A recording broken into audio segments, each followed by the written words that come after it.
Olá, meus amigos e minhas amigas, retornando aqui com essa conversa agradável com o nosso caríssimo Luiz Henrique, um dos comandantes dessa construtora tão importante que tem atuação aqui no Nordeste, que é a Placic. Só para ilustrar, a Placic hoje ela atua em Alagoas e no Ceará, em Fortaleza. Rio Grande do Norte. Não, Rio Grande do Norte não. Não, né? Não, é lá só mesmo para a gente ter as boas recordações.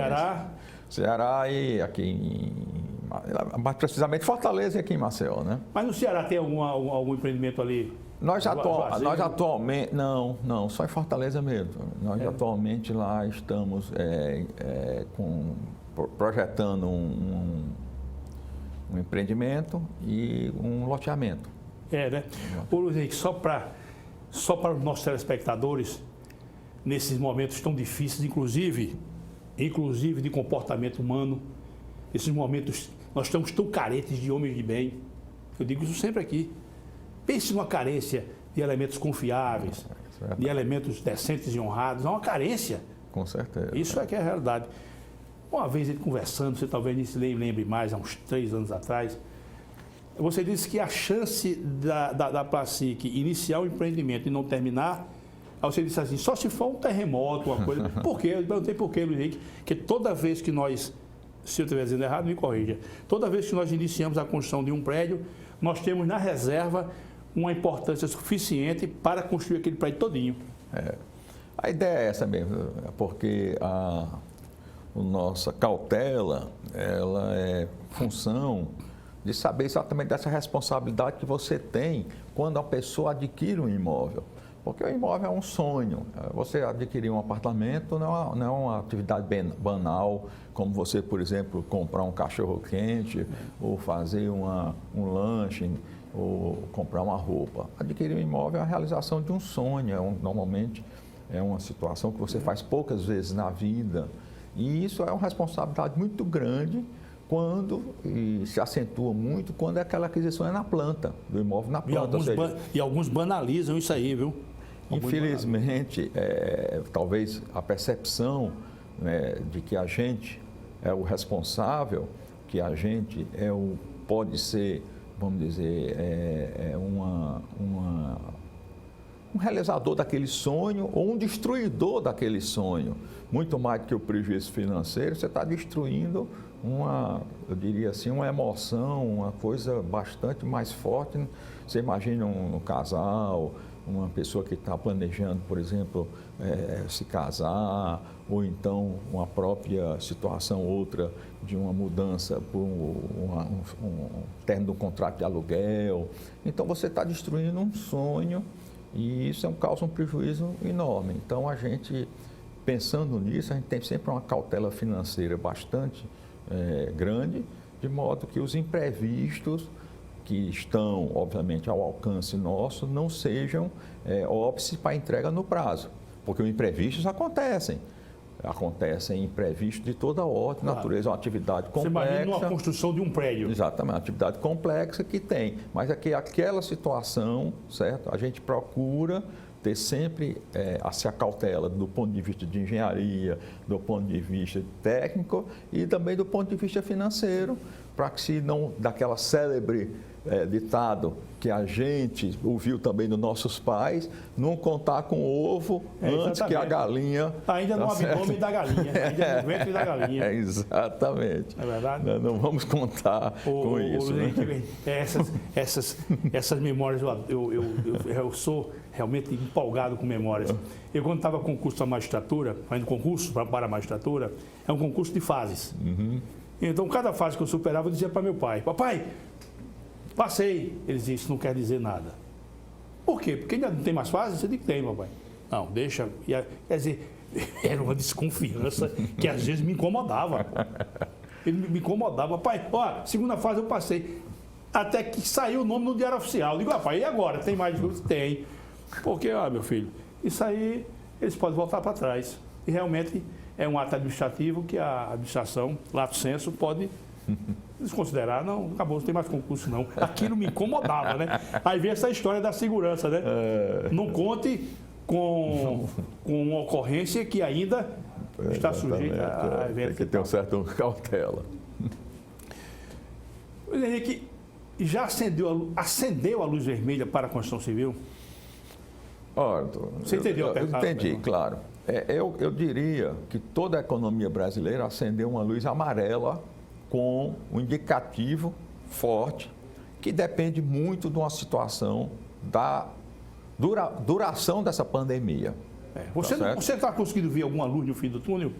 Eu estou bastante otimista na situação, vamos dizer assim, da própria disseminação do vírus. Há poucos dias, uma reportagem na Folha dizia exatamente que esse índice de transmissão tem diminuído e uma teoria que tem surgido para isso é que muitas contaminações assintomáticas, muita gente que é assintomática, houve a contaminação, essa pessoa foi assintomática e hoje já está, vamos dizer, teoricamente imunizada ou com uma situação de imunização maior do que outras pessoas. Então, isso seria responsável, essa ocorrência, pela diminuição das taxas de transmissão. Eu sou otimista por esses fatores da seguinte forma. A ciência todos os grandes cientistas no mundo todo, e obviamente o interesse financeiro também enorme, é atrás de uma vacina. Está atrás de uma vacina porque isso foi uma crise mundial. Então, o Brasil sofre os efeitos dessa crise, mas você imagina economias muito maiores e países com muito mais poderio econômico que estão atrás de uma vacina porque sofreram muito. Na Europa, principalmente, os Estados Unidos. Né? Segundo ponto, eu vejo a situação da busca também de um medicamento. Porque mesmo que a vacina não saia tão rápido, mas há também buscas de medicamento que possam ser mais eficientes no tratamento da infecção, do coronavírus. Então, essas duas situações me deixam otimistas. E você efetivamente vê os índices de transmissão diminuindo no mundo todo. Mas é do meu conhecimento que muitos projetos foram... Estou dizendo o seguinte, existem várias construtoras. Uhum. Eu li, inclusive, ontem alguns nomes de construtoras de peso no Sudeste. Uhum. Mas eu li também que há construtoras que adiaram projetos e outras que pararam projetos em andamento. Sim. Eu acho que aqui mesmo na nossa capital nós temos isso. De forma cautelosa, inclusive, de forma prudente. A gente não pode desconhecer essa situação, porque, como eu disse anteriormente, existe uma previsão do PIB de diminuição de em torno de 5%, 6%, 7% da economia. Mas parar um projeto já em andamento? Não, eu acredito que a paralisação do projeto em andamento, ela foi bem mais restrita. Primeiro, algumas leis municipais ou estaduais, decretos municipais ou estaduais que proibiram a construção civil de funcionar, como foi o caso de alguns estados, particularmente o Ceará, e as construtoras se adaptando, porque nós temos que produzir, estamos conseguindo produzir, diante de uma nova perspectiva, tá certo? De um protocolo sanitário. Uma coisa muito boa do nosso setor é que nosso setor tem pouco público externo. Nosso setor, o trabalho se desenvolve de forma interna. Então, nós não temos, uma visita de um cliente a uma obra é muito excepcional e ele não tem que ir exatamente naquele dia nem naquela hora, não existe aquele senso de urgência. Né? Então, visita se dá de forma, vamos dizer, bastante escalonada, não há nenhum tipo de aglomeração, não há nenhum tipo de situação de contato. Mas eu digo, com relação à mão de obra, não houve não? Não houve afetação, não? Com certeza, a mão de obra nós utilizamos, tá certo? E aí foi que os protocolos sanitários que nós adotamos desde o início, por exemplo, aqui em Alagoas, nós adotamos um protocolo sanitário através da ADEME, bastante elogiado. Nós não tivemos nenhuma morte por Covid, tá certo? Na construção civil. E no Brasil são poucos casos. Há pouco tempo atrás, o Paulo Guedes, ministro da Economia, num evento público, elogiou o nosso setor, por quê? Porque nós mantivemos o emprego, porque eu acho que a grande virtude do nosso setor, que nós fizemos a contribuição, foi manter os empregos.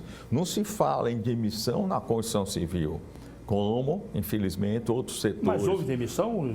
Com certeza, algumas demissões houve, até, não diria nem a demissão, mas o adiamento de projetos, tá certo? Nós viemos numa perspectiva, nós viemos de uma crise muito forte, 2014, 2015, 2016, uma crise muito forte, 2018. E aí começamos um pouco de recuperação, 2017, 2018, 2019 recuperou um pouco mais, e aí 2020 a gente ia realmente, quando eu digo ia, não somente nós setor, mas nosso setor, certo, com certeza iria deslanchar.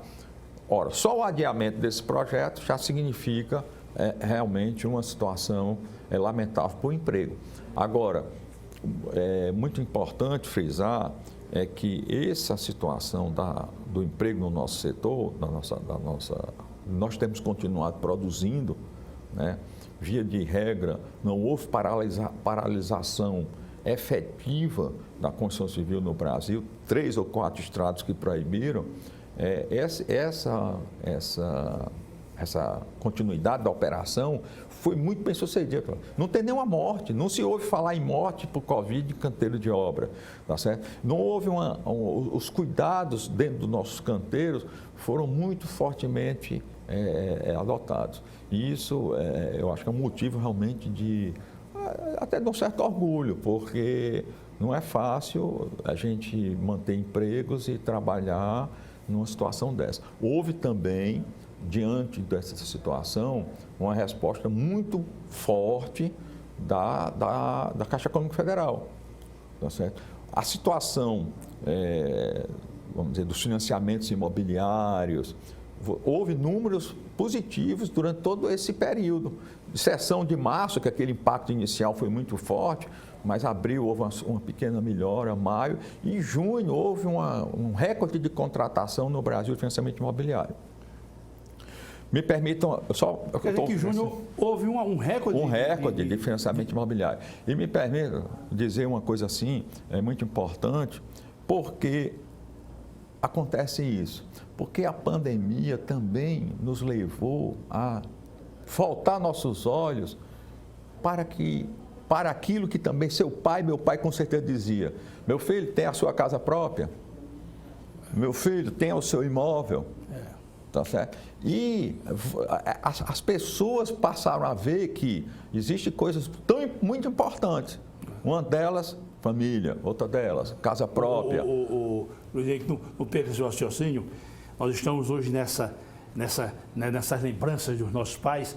O bom e velho Pedro Gerônimo dizia: ó, Roberto, morar de aluguel é danado. Por quê? Porque você paga e já começa a dever novamente. Isso é a pura verdade, a sabedoria. Nossa sabedoria, desde o primeiro dia você está devendo. Né? Meu pai dizia: ó, Roberto, outra coisa que eu não gosto é de ponto de ônibus. Por quê, papai? Porque é um atraso de vida.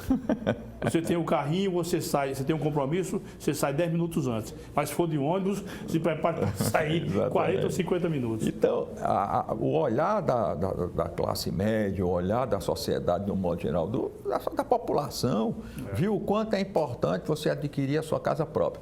Mas isso também por que aconteceu? Porque nós temos hoje taxas de juros na economia que nunca vistas, talvez por mim, nem por você da nossa idade que nós estamos. Taxa de juros de 2,25% ao ano, a taxa balizadora de juros da economia, que é a Selic. E agora, no dia 4 e 5 de agosto, próximos, nós temos a reunião do Copom, que é aquele Comitê de Política Monetária do Banco Central, que define a taxa de juros a vigorar até a próxima reunião, se não me engano, são reuniões trimestrais, com a perspectiva de 2% ao ano. Então, se você imaginar que os juros é o principal, eu diria assim, é o principal componente da corrosão do poder aquisitivo de qualquer família. Porque você comprar um imóvel à vista, isso é uma excepcionalidade. Vamos falar dentro da situação normal. Todo mundo compra um imóvel financiado. Compra um imóvel, seja financiado direto com a empresa, com a construtora, com a incorporadora, seja financiado através de financiamento imobiliário de mais longo prazo. E os juros é a grande parcela que define o quanto você amortiza, porque você paga uma parcela de, vamos supor, R$1.000, das quais, se o juro for 10%, R$100 é juro. E você só está pagando R$900 de amortização. Mas se você paga uma parcela de R$1.000 e o juro for de 2%, você está pagando somente R$2 de juros, aliás, desculpa, R$20 de juros e 980 você está amortizando. Então você vê que o grande fator é os juros, em tudo. Se você comprar um carro, mas no imóvel, que é um financiamento normalmente de longo prazo, porque a minoria é que pode comprar um imóvel à vista, é um fator decisivo. Quanto você paga de juros para adquirir o seu imóvel próprio? Isso, com a taxa de juros básica da economia em 2,25%, com o IPCA em torno de 3%, esse ano 1,5%, 1,6%, mas perspectiva nos próximos anos, 2021, 2022, 2023, em torno de 3%, isso significa que você consegue adquirir o seu imóvel. Isso significa que você consegue pagar o seu imóvel. Isso significa que é muito mais vantajoso você adquirir o imóvel do que, por exemplo, fazer um aluguel. Obviamente, o aluguel pode ser uma transição na sua vida. Você está morando 2 anos numa cidade, você vai para um bairro novo. Uma coisa episódica. Exatamente. Você vai para um bairro novo, rapaz, será que eu vou me adaptar nesse bairro? Você muda de trabalho, sua esposa assume uma determinada função, é uma médica, quer trabalhar perto do hospital onde trabalha, quer morar perto do hospital onde trabalha. Então, são episódios que você diz, rapaz, eu vou alugar isso aqui de uma forma temporária. Mas não se imagina uma pessoa alugar um imóvel como forma permanente de moradia. Isso era, às vezes, em função de que a pessoa não podia comprar o imóvel, não podia pagar o imóvel. Ô, Zé, eu vou fazer uma pergunta, você já respondeu com essa performance da Caixa Econômica Federal, mas vamos ficar só voltado para a construção civil no segmento moradia. Uhum. O governo precisa fazer alguma coisa para auxiliar, para energizar a construção civil? Não, né? Olha... Você entendeu o que eu quero dizer? Eu entendi perfeitamente. Eu acho o seguinte, o nosso principal, diria, fator, eu já me referi, a taxa de juros básica da economia, porque ela só norteia tudo. Um outro grande fator importantíssimo para nós é o FGTS. O Fundo de Garantia por Tempo de Serviço, ele tem finalidades que muitas vezes, infelizmente, são desvirtuadas, porque o fundo foi criado, ele é uma instituição criada de forma inteligente para garantir recursos que são do trabalhador, são do próprio empregado, mas que são destinados a habitação, saneamento, tá certo? Seriam destinados na essência para isso. E uma vez ou outra a gente vê situações de projetos de lei, de determinadas medidas que vêm, que tiram recursos do FGTS. Mas eu diria que existe um papel importante do governo, eu diria que é fomentar a concorrência. Doutor Jerônimo, onde tem concorrência, tudo melhora, tá certo? Então, há pouco tempo atrás também eu vi uma determinada live econômica, onde estava presente o presidente do Banco Central. E a grande situação que eu acho que vai ser um pulo, porque medidas, nós todos que ocupamos, vamos dizer, porque Deus nos permitiu ocupar alguma posição dentro da sociedade, sabemos o quanto é difícil fazer qualquer coisa, é muito difícil, não é fácil não. Mas uma das coisas que o Banco Central pretende é fomentar a competição entre os bancos. Isso é muito importante. Agora, há pouco tempo recente, uma das notícias foi exatamente a possibilidade do meio de pagamento. Né? O Banco Central está capitaneando um projeto onde você vai ter muito mais facilidade para fazer os seus meios de pagamento, inclusive com a fintech, através de situações eletrônicas e tudo. Isso aumenta a competição entre os bancos. Então, eu acho que o papel mais importante do governo é dizer, rapaz, por que o Brasil tem poucos bancos do ponto de vista comparativo com os países, investindo, por exemplo, no setor de financiamento imobiliário?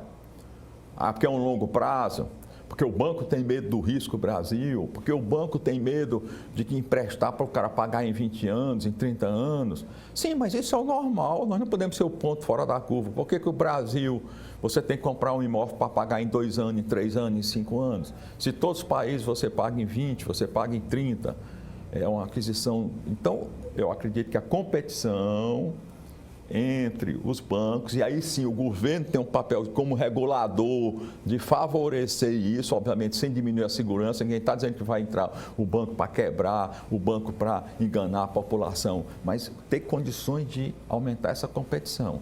Isso eu acho que o governo ajuda o nosso setor a partir do momento que induz isso. Hoje, nós temos taxa de...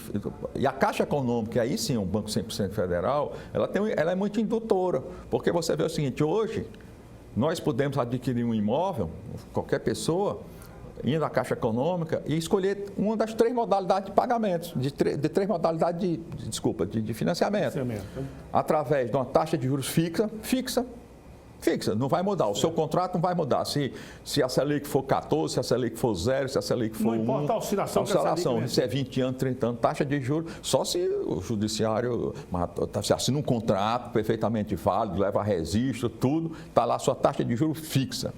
Segunda opção, você pode fazer uma taxa de juros fixa, mais a variação da TR, a taxa de referência de juros, tá certo? Que é determinada pelo Banco Central. Bom, isso aí você já tem um indexador que é a TR, mas se você ver o histórico da TR ultimamente, ela é 0, mas ela pode não ser 0. Ninguém está dizendo que ela é 0 e continuará 0, mas você pode escolher a segunda modalidade, juros mais TR.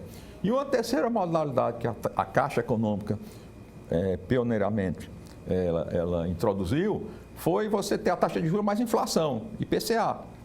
Então, você tem o poder, você tem já a possibilidade de ser aconselhado por uma pessoa, por um economista, por um amigo, tal, e dizer qual das 3 opções eu prefiro. Melhor.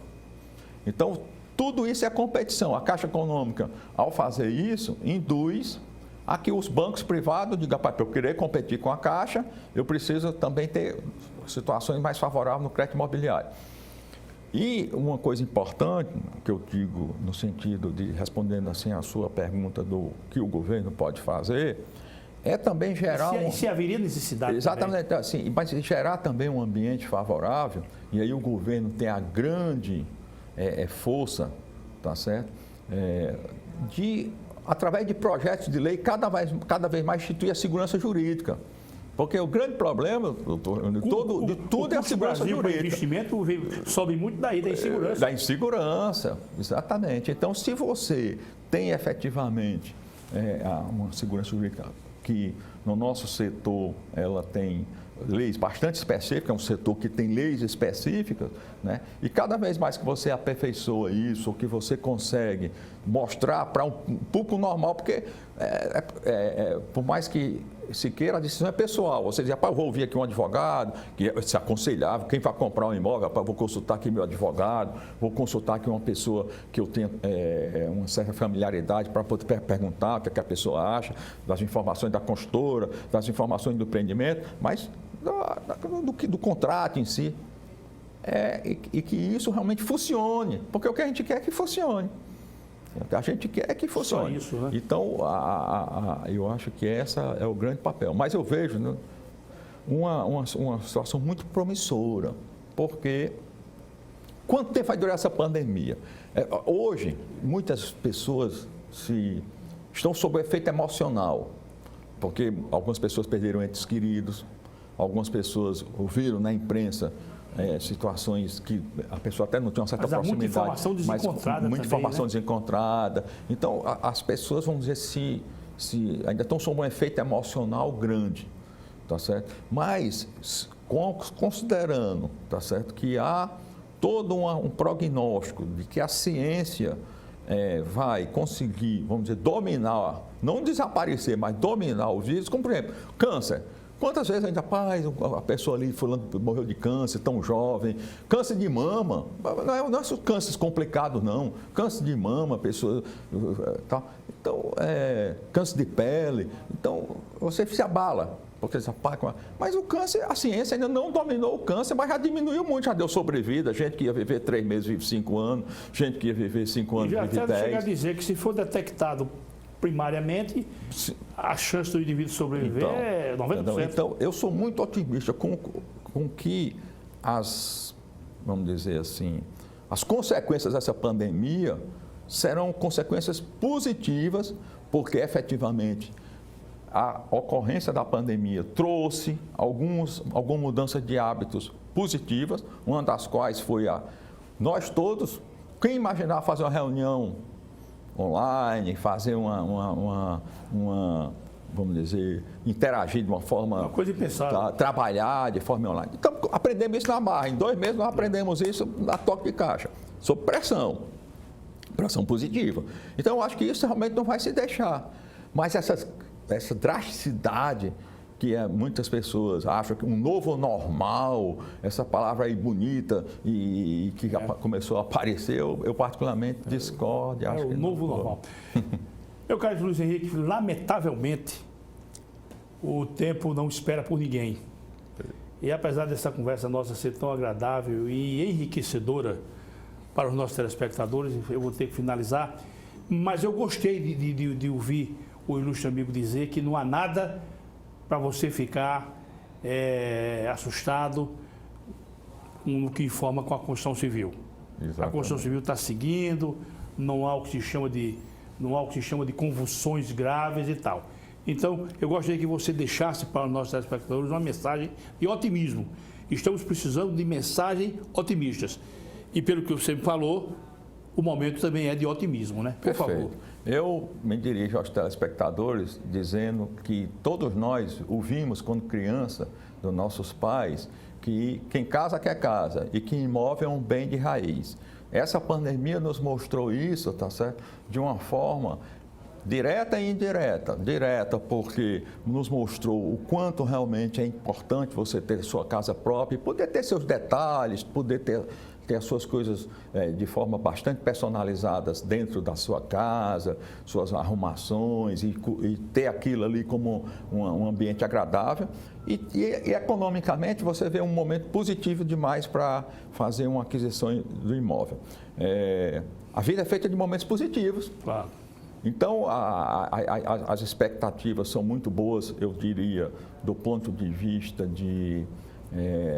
econômicas. Eu diria que do ponto de vista de saúde, eu sou altamente positivo. Eu acredito que nós temos uma curva declinante, nós temos que tomar nossas precauções, andar de máscara, tomar as medidas com relação à aglomeração, claro. Mas nós temos um prognóstico bom e conclamo a todos ter essa visão otimista e do nosso setor bastante tranquilo e produzindo, e estamos aí com uma campanha forte, Imóvel é Mais Negócio no ar, tá certo? Estamos com situações para aquisição do imóvel bastante favoráveis. Placita está com algum projeto novo?